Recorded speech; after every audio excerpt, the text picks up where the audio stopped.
بسم اللہ الرحمن الرحیم۔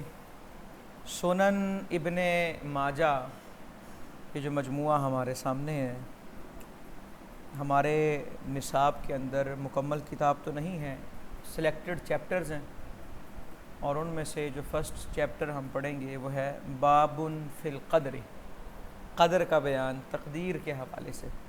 لیکن کچھ ابتدائی اور بنیادی اور ضروری چیزیں آپ کے سامنے رکھوں گا تاکہ ان کی روشنی میں کتاب کا تعارف بھی ہو جائے، صاحب کتاب کا تعارف بھی ہو جائے، اور کتاب کے اسلوب سے کچھ آگاہی بھی حاصل ہو جائے۔ جو ابن ماجہ کے مؤلف ہیں، نام ان کا ابو عبداللہ محمد بن یزید القزوینی ہے، اور ابن ماجہ جو ہے نا یہ ان کے باپ کا نام ہے۔ کئیوں نے لکھا کہ ان کے والد یزید کا دوسرا نام ابن ماجہ ہے، اور کئیوں نے دادا کا نام ابن ماجہ لکھا، یعنی کہ ابو عبداللہ بن یزید بن ابن ماجہ۔ تو یہ اپنے باپ یا دادا کے نام سے زیادہ مشہور ہیں۔ متوفی ہیں 273 ہجری، 273 ہجری، اور ان کا پیدائش جو ہے، ان کی پیدائش 209 ہجری، 209 ہجری سے 273 ہجری، یہ تقریباً 62 سال بن گئے، کم و بیش تقریباً اتنی ان کی ظاہری جو ہے وہ زندگی ہے۔ اور سیاستہ کے جو ائمہ ہیں ان کے اندر مرتبہ آپ کا آخری ہے۔ حقیقی مرتبہ تو اللہ ہی بہتر جانتا ہے نا کہ اللہ کے ہاں مقام کیا ہے، مرتبہ کیا ہے، اس کی ہم تعیین نہیں کریں گے، یہ ذہن میں رکھیے گا۔ یہ جو ظاہری مرتبے بیان کیے جاتے ہیں یہ بزرگوں کے وغیرہ کے، یہ وہ ہیں جو بزرگوں نے بیان کی اپنے اپنے قیاس عقل کے مطابق، دلائل کے مطابق، لیکن ان دلہ مقام کیا ہے یہ اللہ کو ہی معلوم ہے کہ اللہ کے ہاں ان کا مقام کیا ہے۔ تو جو محدثین نے انہیں ائمہ حدیث جو ہیں انہوں نے سیاستہ کے اندر انہیں سیاستہ کے جو ائمہ ہیں 6 ائمہ ان کے اندر مرتبتاً انہیں آخری لکھا، اور یقیناً انہوں نے یہ جو مرتبے دیے ہیں سیاستہ کے ائمہ کی جو ترتیب بنی ہے، امام بخاری، امام مسلم، پھر تیسرے میں اختلاف ہے کہ وہ امام ترمذی ہیں یا ابو داؤد ہیں، اختلاف۔ کئیوں نے امام ترمذی کو لکھا، کئیوں نے امام ابو داؤد کو لکھا، اور پھر یعنی کہ ایک تیسرے ہیں ان میں اور ایک چوتھے ہیں۔ 5ویں نمبر پہ نسائی ہیں اور 6ٹھے نمبر پہ ابن ماجہ ہیں، حافظ ابو عبداللہ المعروف ابن ماجہ۔ اب یہ مرتبہ انہوں نے دیا کتاب کو مد نظر رکھتے ہوئے، حدیث کے انتخاب کو مد نظر رکھتے ہوئے، یعنی کہ جن محدثین نے حدیث کے انتخاب میں بڑی کڑی شرط لگائی ہیں، شرائط لگائی ہیں، اور ان کا پیمانہ بہت بڑا محدود ہے، لاکھوں احادیث میں سے چند ہزار لا رہے ہیں، اور بڑے محدود کے ساتھ، بڑی سختیوں کے ساتھ کہ اس سے لیں گے، اس سے نہیں لیں گے، یہ چیز ہوگی تو حدیث نہیں لیں گے، یہ چیز ہوگی تو حدیث نہیں لیں گے، فلاں حدیث لیں گے، فلاں نہیں لیں گے۔ تو ان چیزوں کو مد نظر رکھتے ہوئے اور صحت کا لزوم جس نے کیا، یعنی کہ سب سے زیادہ صحت کا التزام جو ہے وہ امام بخاری، امام مسلم، انہوں نے اپنے اپنے دور کے مطابق کی ہیں کوششیں۔ اب یہ نہیں کہہ سکتا آدمی ہر دور میں آنے والا کہ امام بخاری نے غیر صحیح کوئی روایت لی ہی نہیں۔ آج ان کی روایات پہ کام ہو رہا ہے، کئی ضعیف احادیث نکل رہی ہیں، موضوع روایات بھی آ رہی ہیں۔ تو امام بخاری کا قصور نہیں، انہوں نے اس وقت جو وسائل مہیا تھے اس کو مد نظر رکھتے ہوئے اپنی کوشش پوری کی ہے۔ سمجھ آئی نا؟ تو آج اگر ہو سکتا ہے مثال کے طور پہ کسی حدیث پہ اگر تحقیق یہ ہو گئی کہ یہ ضعیف ہے، ہو سکتا ہے کچھ دیر کے بعد تحقیق یہ آئے کہ نہیں جناب یہ تحقیق ہی غلط تھی، تو تحقیق کا دروازہ کھلا ہوا ہے، وہ بند نہیں ہوا۔ المختصر یہ کہ جو مرتبے محدثین نے دیے ان کی کارکردگی کی بنا پر دیے گئے، سمجھ آئی؟ باقی حقیقی مرتبے کیا ہے وہ، کیونکہ یہ کوئی معاملہ قطعی تو نہیں ہے نا، یہ کوئی ایسی چیز نہیں ہے جس پر صحابہ کا اجماع آ جائے، یا کوئی ایسا معاملہ نہیں ہے جس پر کوئی وحی وغیرہ ہو، کیونکہ یہ تو 3 صدی ہجری کے اکثر واقعات ہیں، تو لہٰذا اس چیز کے اندر شدت اختیار نہیں کرنی، اس چیز کے اندر شدت اختیار نہیں کرنی۔ المختصر یہ کہ آسان لفظوں میں جو مرید ہوتا ہے نا وہ اپنے شیخ کو سب سے افضل جانے گا تو صحیح طور پہ مرید ہوگا. اور سب سے افضل جاننے کا مطلب یہ نہیں ہے کہ باقیوں کا مرتبہ کم کر دیا جائے. ہم امام ابو حنیفہ رحمۃ اللہ تعالیٰ علیہ کے مقلد ہیں تو ہماری نظر میں سب سے بڑے محدث بھی وہی ہیں. اور یہ ایک بات ہم نے صرف محض عقیدت کی بنا پر نہیں کی, حقائق بھی یہی کہتے ہیں, دلائل بھی یہی کہتے ہیں, قرائن بھی یہی کہتے ہیں. لیکن یہ تو خیر کچھ تمہیدی طور پہ میں نے کچھ جملے بتا دیے. جب ابن ماجہ نے یہ مجموعہ حافظ ابو زرعہ کی خدمت میں پیش کیا, ابن ماجہ یہ جو تقریباً کوئی 4000 کے قریب روایات ہیں, انہیں جب حافظ ابو زرعہ کی خدمت میں پیش کیا اور حافظ ابو زرعہ نے اس مجموعے کا مطالعہ کیا تو وہ کہنے لگے کہ اگر یہ کتاب لوگوں کے ہاتھوں میں پہنچ جائے تو اکثر جوامع جو ہیں وہ معطل ہو کر رہ جائیں گی. اکثر جوامع کیا ہو کر رہ جائیں گی؟ معطل ہو کر رہ جائیں گی. یہ انہوں نے تعریف کے اندر یہ باتیں کی ہیں, ورنہ اس کا وہ معنی ہرگز نہیں ہے کہ واقعی معطل ہو جائیں گی اور معطل ہوئی ہیں, نہیں. یہ صرف صراحت کے انداز سے انہوں نے اس کو سراہا ہے, بیان کیا ہے, محبت کے اندر یہ جملے کہہ دیے, ورنہ وہ معطل ہونے والی تو چیز ہے. یہ کون سا وہ کوئی عہدے ہیں جو معطل ہو جائے گا اور یہ ختم ہو جائے گا, اب نہیں آ جائے گا, نہیں. یہ صرف انہوں نے اس کو کہہ لیں استعارہ کنایہ کہہ لیں کہ بسا اوقات انسان استعارے اور کنایے کے اندر باتیں اس طرح کی کہہ دیتا ہے. بسا اوقات ہم اپنے کسی محبوب کو نہیں کہہ دیتے, کسی پسندیدہ شخص کو, کہ آپ ہوں گے تو کوئی کسی کی طرف تھوڑی دیکھے گا, حالانکہ سب دیکھ رہے ہوتے ہیں ایک دوسرے کی طرف. وہ میر کا شعر ہے نا کہ وہ آئے بزم میں اتنا تو دیکھا ہم نے بھی, پھر اس کے بعد چراغوں میں روشنی نہ رہی. یہ صرف ایک محبت کے اندر ہے نا, حالانکہ حقائق نہیں ہوتے, یہ مجاز کہہ لیں, اسے استعارہ کہہ لیں, کنایہ کہہ لیں. تو حافظ ابو زرعہ کی یہ بات بھی یہ مجاز, کنایہ اور استعارے پر ہی مبنی ہے. اس کتاب کے اندر, اس مجموعے کے اندر, یہ مجموعہ لفظ میں قصداً بول رہا ہوں تاکہ ذرا تھوڑی سی وضاحت ہو جائے. اس مجموعے کے اندر 32 کتابیں ہیں اور 1500 چیپٹرز ہیں ان 32 کتابوں میں. یہ آپ کے ہاتھ میں جو مجموعہ ہے, یہ پوری جلد جسے ابن ماجہ کہتے ہیں, اس کے اندر 32 کتابیں, 32. لیکن وہ چونکہ ایک جلد کے اندر ہے اس لیے ہم اس کو ایک کتاب گردانتے ہیں, تو کتاب میں چیپٹر میں فرق ہوتا ہے. تو اس کے اندر 32 کتابیں ہیں اور تقریباً 1500 چیپٹرز ہیں اور روایات کی تعداد تقریباً 4000 کے قریب ہے. ابن ماجہ کا اسلوب, اور یہ آپ کو شاید بڑی عجیب بات لگے, روایت آپ نے پڑھا ہوگا نا متفق علیہ. متفق علیہ کا مطلب بخاری میں بھی ہے اور مسلم میں بھی. سیاستہ کی کسی کتاب میں کوئی کتاب حدیث ملے تو ہمارے ذہن میں آتا ہو سکتا ہے یہ کہیں اور بھی ہو, لیکن ابن ماجہ کا اسلوب یہ ہے, یہ اکثر ان احادیث کو لاتے ہیں تو جو کتب خمسہ میں ہوتی ہی نہیں ہیں. یہ ذہن میں رکھیے گا کہ ابن ماجہ اکثر وہ روایات بیان کرتے ہیں جو سیاستہ کی دیگر 5 کتابوں میں موجود نہیں ہوتی. یہ ذہن میں رکھیے گا, یہ ذہن میں رکھیے گا. اچھا, اور ابن ماجہ اپنے اسلوب میں حضرت معاذ ابن جبل رضی اللہ عنہ کتابیں ہیں. کس کتابیں ہیں؟ حضرت, کیوں یہ کیوں کہا؟ کیونکہ حضرت معاذ ابن جبل رضی اللہ عنہ بھی اکثر وہی احادیث روایت کرتے ہیں جو دوسرے صحابہ نہیں کرتے, یا جن کی روایت دوسرے صحابہ کے پاس نہیں ہوتی.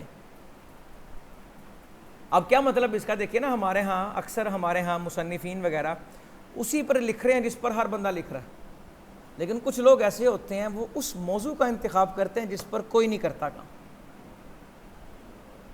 سمجھ آئی نا؟ تو ان کا بھی اسلوب یہ ہے کہ وہ روایات لا رہے ہیں جو کتب خمسہ میں موجود نہیں ہیں. اگر وہ یہ بھی کتب خمسہ والی ہی لے آئیں تو پھر زیادہ فائدہ تو حاصل نہیں ہوگا نا. اچھا جی, ایک اور ان کا طرز ہے وہ یہ ہے کہ اپنی سنن کے اندر, اپنے اس مجموعے کے اندر ابن ماجہ کوئی بھی مکرر حدیث نہیں لائے. یہ مجموعہ تکرار سے بالکل خالی ہے. اگرچہ اس کتاب میں اختصار بہت ہے لیکن ضروری مسائل کو یہ کتاب جامع ہے مختصر، لیکن تمام ضروری مسائل کو یہ کتاب جامع ہے، وہ تمام مسائل اس میں سے حل ہوتے ہیں. اور جتنی احادیث اس کے اندر انہوں نے بیان کی ہیں ان تمام کا تعلق احکام سے ہے اور مسائل سے. کبھی کبھی حافظ ابو عبداللہ المعروف ابن ماجہ حدیث کی فنی حیثیت پر بھی گفتگو کرتے ہیں، اور کبھی کبھی کسی حدیث سے متعلق اگر لوگ تشویش یا اضطراب میں مبتلا ہوں تو ان کی تشویش کو اور اس اضطراب کو بھی دور کرتے. کبھی کبھی ہوتا یہ ہے کہ کچھ راوی یا کچھ روایتیں مخصوص علاقے والوں کے ساتھ خاص ہوتی ہیں تو ساتھ بیان کر دیتے ہیں کہ یہ روایت فلاں شہر والوں کی ہے، یہ روایت فلاں شہر والوں اس کی، وہ باقاعدہ اس کو بیان کرتے ہیں. ثلاثیات ابن ماجہ کے اس مجموعے کے اندر 5 ثلاثیات ہیں. ثلاثی کا مطلب وہ روایت کہ ان کے اور حضور صلی اللہ علیہ وآلہ وسلم کے درمیان 3 واسطے، ان کے اور حضور صلی اللہ علیہ وآلہ وسلم کے درمیان کتنے واسطے؟ ان کے پاس 5، کسی کے پاس 2، کسی کے پاس 3. اور ہم نے جس طرح شروع میں بات کی امام ابو حنیفہ رحمۃ اللہ تعالی علیہ، ان کے پاس تو بے شمار روایات ہیں، اس درجے کی بے شمار روایات ہیں، اور اس سے بھی کم درجے کی بھی ہیں، یعنی کہ کم، اس سے بھی کم واسطوں کی بھی ہے، کیونکہ آپ تابعی ہیں نا، آپ کیا ہیں؟ تابعی. اور تابعی کے پاس کئی روایتیں ایسی ہوتی ہیں کہ ان میں اور حضور صلی اللہ علیہ وآلہ وسلم کے درمیان صرف ایک واسطہ ہوتا ہے. تو اس لیے محدثین کے اندر بڑا مقام اور مرتبہ امام ابو حنیفہ رحمۃ اللہ تعالی علیہ کا ہوا. اصل 5 ثلاثیات ہے، لیکن مزے کی بات یہ ہے 5 ثلاثیات ایک ہی سند سے مروی، سند واحد سے ہی، یعنی کہ ایک ہی طرق سے آپ کو 5 حدیثیں ایسی ملی کہ جو ثلاثی ہیں. اور وہ طرق یہ ہے: حدثنا جبارۃ بن المفلسی، حدثنا کثیر بن سلیم عن انس بن مالک. یہ 3 واسطے اور یہ 5 روایتیں انہی 3 واسطوں سے. آپ حدیث منتخب کرنے کی شرائط جو ہیں آپ کی وہ کوئی اتنی سخت نہیں ہے. اب وسیع المشرب، وسیع المشرب کا مطلب کہ راویوں میں شدید ضعف کے باوجود بھی ان کی روایت کو لے لیتے ہیں. راویوں کے شدید ضعف کے باوجود بھی ان کی روایت کو. ضعیف حدیث کا مطلب یہ نہیں ہوتا کہ یہ قابل عمل نہیں ہے، ضعیف ہے کہ اس کی ٹرم ہے، اصطلاح ہے. اور صحیح کا مطلب ہرگز یہ نہیں، یہ غور سے سنیے گا، صحیح حدیث کا مطلب ہرگز یہ نہیں کہ اس پر عمل بھی ہوگا. حدیث کا صحیح ہونا، یہ صحیح وہ نہیں ہے جو غلط کے مقابلے میں ہوتا ہے. ایک حدیث صحیح ہے دوسری صحیح نہیں، تو اس کا مطلب یہ نہیں وہ غلط ہوگی. صحیح لذاتی ہی، صحیح لغیر ہی، حسن لذاتی، حسن لغیر ہی، یہ ساری قسمیں ہیں. حدیث صحیح ہے اس کا مطلب کیا؟ کہ راوی سارے عادل ہیں، تام الضبط ہیں، علت سے محفوظ ہیں اور شذوذ سے محفوظ ہیں، اور راویوں کا یہ سلسلہ سند کے ابتدا سے لے کر انتہا تک متصل ہے. صحیح کا مطلب تو یہ ہے آیا کیا اس پر اب عمل ہوگا یا نہیں، یہ منسوخ تو نہیں، یہ مخصوص تو نہیں، یہ کسی خاص فرد کے لیے تو نہیں، یہ کسی خاص وقت کے لیے تو نہیں، یہ کسی خاص حالت کے لیے تو نہیں. یہ بہت سارے سوال پیدا ہوں گے نا. اور پھر ان تمام چیزوں کے بعد جا کے نتیجہ نکلے گا، یعنی کہ صرف حدیث پڑھ کر انسان مسائل بیان نہیں کر سکتا. فقہ اور چیز ہے اور حدیث. امام بخاری رحمۃ اللہ تعالی علیہ پر فتویٰ دینے پر پابندی تھی، اور انہیں ایک دفعہ فتویٰ دینے کی وجہ سے شہر بدر بھی کیا گیا. فتویٰ یہ دے دیا کہ بکری کا دودھ پینے سے بھی رضاعت ثابت ہو جاتی، حدیث سے ثابت. تفقہ فی الدین کچھ اور ہے. محدث ہونا ایک الگ فن ہے اور فقیہ ہونا ایک. اور امام ابو حنیفہ رحمۃ اللہ تعالی علیہ محدث بھی ہیں اور فقیہ بھی ہیں. اور کتنے بڑے فقیہ کہ امام شافعی رحمۃ اللہ تعالی علیہ کہتے ہیں کہ ہم سب امام ابو حنیفہ کے سامنے عیال ہیں، ان کے خوشہ چی ہیں. فقہ کے اندر ان سب کے بچے ہیں، تو حدیث کچھ ہو رہا ہے اور فقہ جو ہے وہ استدلال کچھ ہو رہا ہے، تو لہٰذا اس چیز کو ذہن میں رکھیے گا۔ بخاری کی روایت صحیح ہے کہ آقا صلی اللہ علیہ وآلہ وسلم نے کھڑے ہو کر پیشاب کیا۔ اب کوئی کہے جی جناب ہم بھی کھڑے ہو کر کریں گے، ہر وقت کریں گے، حد سیدی سے ثابت، اس کو دیکھنا پڑے گا کیوں کیا، کہاں کیا، ریزن کیا تھی، وجہ کیا تھی، اور پھر جا کر اس کا جو ہے وہ نتیجہ نکلے گا، پھر پتہ لگے گا اس پر عمل کب ہو سکتا ہے اور کب نہیں ہو سکتا۔ حدیث صحیح ہے لیکن اس کے اندر جو بیان کیا جا رہا ہے ہو سکتا ہے وہ صرف بیان جواز ہو کہ یہ بھی جائز ہے، اگر کبھی ایسا کرنا پڑے تو ایسا کر لینا۔ تو لہٰذا صحیح کا مطلب ہرگز یہ نہیں نمبر ایک کہ باقی ساری غلط ہیں، اور نمبر دو صحیح کا مطلب ہرگز یہ نہیں کہ یہ ہر حال میں معمول بھی ہی ہے یا معمول بھی کہہ لیں۔ اس بات کو ذہن میں رکھیے گا۔ صحیح کی تعریف ذہن میں رکھنی ہے، بلانی نہیں ہے۔ یہ جو صحیح حدیثوں کا نا بسا اوقات کئی لوگوں کو ایسا ہوتا ہے یہ کوئی صحیح حدیث دکھائیں، ان کو کہیں صحیح کا مطلب سمجھائیں۔ عوام بیچاری بولی بالی ہے، وہ نہیں سمجھتی، وہ صرف یہی سمجھتی ہے کہ صحیح کا مطلب یہ ہے کہ یہ باقی غلط ہیں اور یہ صحیح، حالانکہ صحیح ایک اصطلاح کا نام ہے۔ اچھا جی، ابن حجر رحمۃ اللہ تعالی علیہ بیان کرتے ہیں کہ حافظ ابو عبداللہ المعروف ابن ماجہ کے اس مجموعہ میں ضعیف روایات بڑی زیادہ ہیں، اور حافظ شمس الدین ذہبی بیان کرتے ہیں کہ حافظ ابو زرعہ نے کہا، حافظ ابو یہ حافظ الحدیث ہیں، یہ جو حافظ ہم کہہ رہے ہیں نا یہ حافظ الحدیث، آپ سب جانتے ہیں کہ حافظ الحدیث کیا ہوتا ہے، تو یہ حافظ جنہیں لاکھوں حدیث ہے، 1,00,000 حدیث سند کے ساتھ، متن کے ساتھ، راویوں کے احوال کے ساتھ یاد ہوں، یہ وہ حافظ ہیں۔ حافظ شمس الدین ذہبی کہتے ہیں کہ حافظ ابو زرعہ نے کہا کہ ابن ماجہ میں صرف 30 روایتیں ضعیف ہیں، صرف 30 روایتیں ضعیف ہیں۔ انہوں نے اپنے علم کے مطابق بیان کیا نا ان کے کہ یہ ضعیف ان کو لوگ کہتے ہیں لیکن نہیں ہے، اور